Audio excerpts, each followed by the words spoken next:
I'm Shri and I did my SAR on the history of the Ashanti.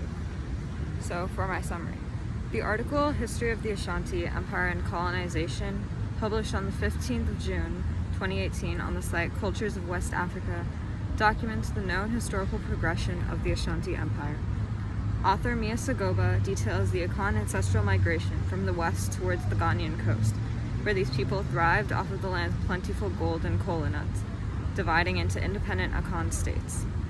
Sagoba describes the unification process, expansion, and the eventual decline of the Ashanti Empire through the Anglo-Ashanti Wars, though their legacy still lives on.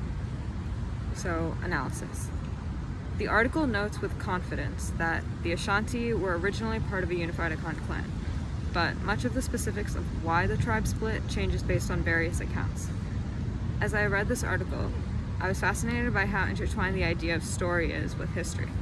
For example, in response to the question of what prompted Akan division, Sagoba references a legend in which the division occurs because of a tribal dispute causing a food shortage.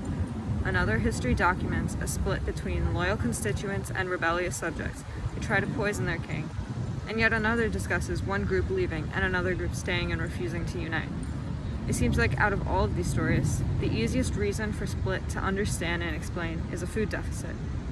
However, as someone that comes from a culture where knowledge has historically been based on oral tradition, I wonder if it's important to know the real reason for the division, as these different stories are a real part of the culture. Preserving these various stories matters as much as knowing the truth and fact, in my opinion, as these stories are all true in their own way. Now for the second analysis question. But regardless of how the division truly occurs, the Ashanti are able to find eventual unity in their communities when they leave.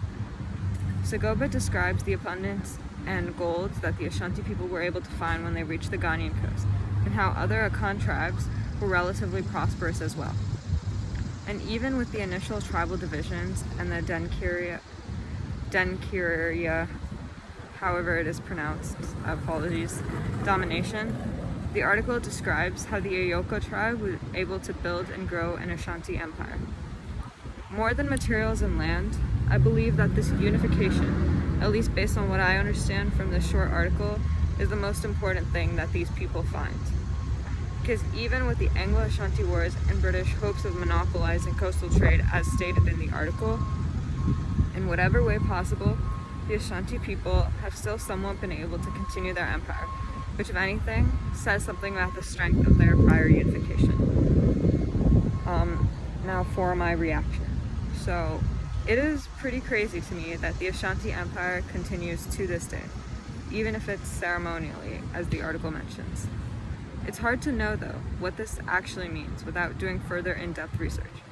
Like with India, post-British rule, the idea of genuine kingdoms or even mini empires dissolved, even though some say that they still exist today due to royal lines and wealth. And either way, I don't think that I could or would even want to analyze whether the current day existence of royalty or empires is a positive or a negative.